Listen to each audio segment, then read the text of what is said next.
Well, let's carry on with some of the requests. And one of the big requests, and I handle this share maybe twice or three times a week. And Elsie is asking about this. And Elsie, you are lucky because you've got two requests. And the reason why I also look at this one for you is that you say that you love this share. And this share is your favorite in the portfolio. Now, Delcy, there's something that I want to show you, and that's why I'm covering the share. Can you see this massive candle? There was a week where the share opened at 60 cents, and it went up in 1 week all the way to the top 120, and it closed there at 90 cents. Now, of course, you will say, now, Frans, what does that have to do with my request? Because you love the share. First of all, there's the big thing. If you look at this chart, that high of 120 was touched about 3 weeks ago. For me personally, I want the share then to move above 120, because only above 120 we can see renewed strength to the top. And why? If you look at the chart here as well, there is a beautiful ascending triangle. Now, an ascending triangle has a few, you can almost say, factors that you need to look at. First of all, you need higher lows. There's a low, there's a higher low, there's a higher low. And then you need a, let's say, sort of a flat horizontal line. And this is exactly what we've got here. We've got a horizontal line waiting at 120. And what it tells me, if 120 breaks, this share can maybe surprise you all the way. And I just want to do that. There's the width of that. And if you extend that, you can take the share all the way to 151. There's something that I would like to mention. Commodity counters and the commodity prices are just flying. Even gold touching on $2,000. Platinum is above 1,000. Oil is back above 100. And there's just nothing stopping these commodities. And they are just flying. And everybody is just telling me that inflation is good for the market. And you are right. Inflation is good for the market. We'll get to a point where somebody will say, listen, we cannot afford the commodities any longer. It is just too expensive. And then people will start to sell them. At the moment, Delcy, you will not want to hear that.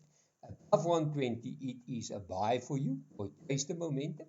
I will say just make use of a stop loss of 98 cents just to play safe. Because if it turns around, I can tell you now it's going to be quickly, and some investors will not even believe how quickly it be.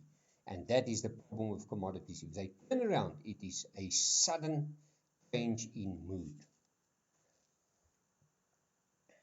Well, Selby is asking about KLA Corporation. Now, Selby, this chart on a weekly basis doesn't look nice to me. And the reason why, and I'm sure the moment I draw this line in, many viewers of the program will immediately realize what I'm showing them. And that's it. They will recognize that there is a left shoulder, there is a head, and the right shoulder is almost complete. And we just bounced off this neckline. Now, first of all, one thing is for sure, if it bounces above this neckline and it goes above that little line there, that is 386.72, then this right shoulder will be wiped off the table and the momentum can remain to the upside. But on the other hand, if this neckline and this neckline sits at 320.50, if that can change into a resistance, what can happen? There's my conservative target. You guys know by now I always use conservative target, the right shoulder, the neckline. There you are. We can somewhere do that. And on the other hand, you use for the full target from the head to the neckline. And if I just want to combine that, there you are. You can have a look there. There you are. It can maybe go down all the way to 234.88. So for me, the chart still looks okay. But I'm nervous just to say it's going to bounce above that. And remember, the markets around the world is just going on, and the world bank is worrying, inflation is worrying, bonds are getting sold off, and the markets are just flying. So I'm just nervous. I just say, if I see a head and shoulder formation, I've seen over the years that a head and shoulder formation can easily be a forerunner of maybe some sell-off. But while we're above that neckline, you don't need to worry.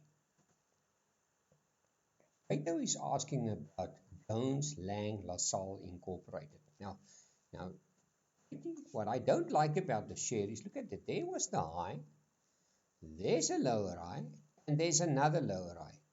What is positive about the share that there is, as you can see here, and you will immediately see that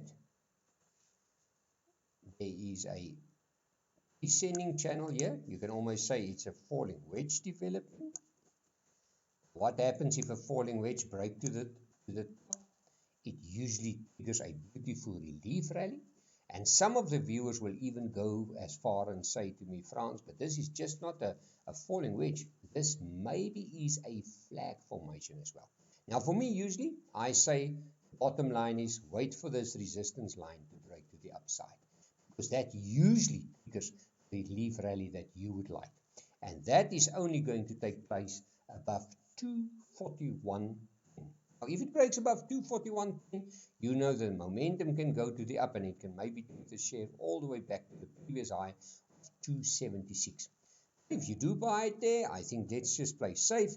Make use of a stop loss of 202.96, because you will say to me, Frans, but don't worry, the momentum is up, there's the flag, there's the pole, it should break up. For me personally, I will say just wait for it to break that resistance line into a support, and remember, on a weekly basis, then you know that momentum, the upside, is in place.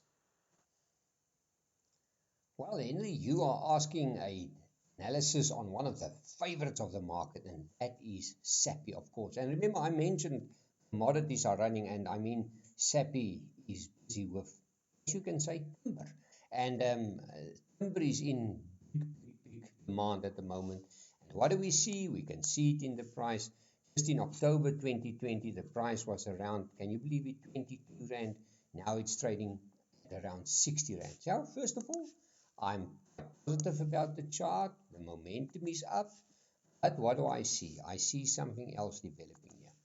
And as some other shares are giving us beautiful channels and flag formations to tell us that it can go higher, unfortunately, Sappi is working on what we call a rising wedge. Now, a rising wedge, unfortunately, is a negative formation if it turns into, or let's say if this line, this support line, turns into a resistance. And that is sitting at 46 Rand and 22 cents. If 46 Rand 22 cents turns into a resistance, then of course the momentum will swing to the downside. But you will say to me, Frans, this is a weekly chart, and the share is trading at 56.46, and we've got a beautiful dragonfly there. I just want to show you for the viewers that know their candles. There you are. There's a dragonfly candle. There's a bearish candle, but that wouldn't bother you, because you will say that we're still inside, and that's exactly that. We have nothing to worry about unless this little line, and that's the low of this bearish candle, turns into a resistance, and that will be below 53.91. Below 53.91 for me, I will get a little bit nervous, because then I will say this sellers that gave us this bearish candle is actually serious, and it wants to go lower. Now, in the past, what happened? Every time that we've seen some selling, maybe for 1 or 2 weeks, we saw a beautiful candle with a long lower shadow. There's 2 of them, and that's why I say, for me personally, only these 2 shadows are telling me that the momentum is going up.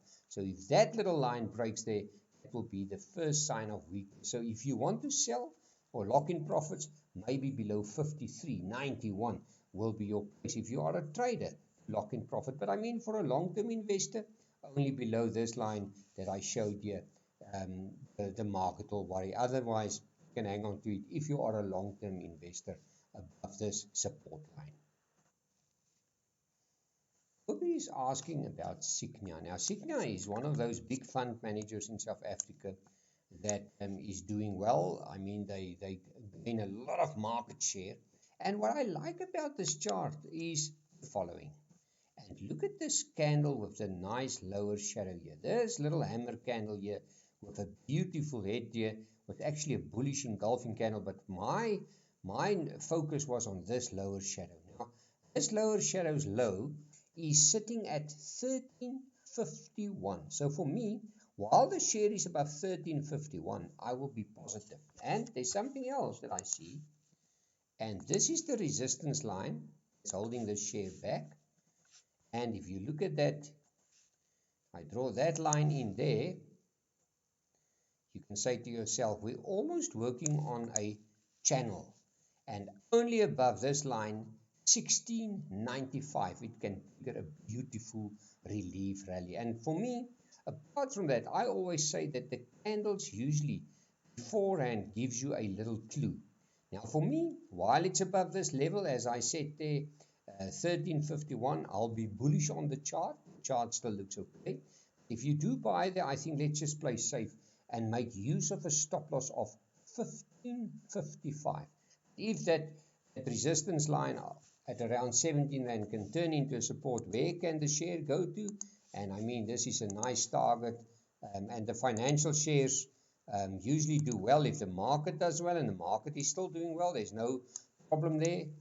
The momentum can take the share to 2190, actually reach for the upper target of this, as you can say, this descending channel, even a falling wedge, early stages of a falling wedge.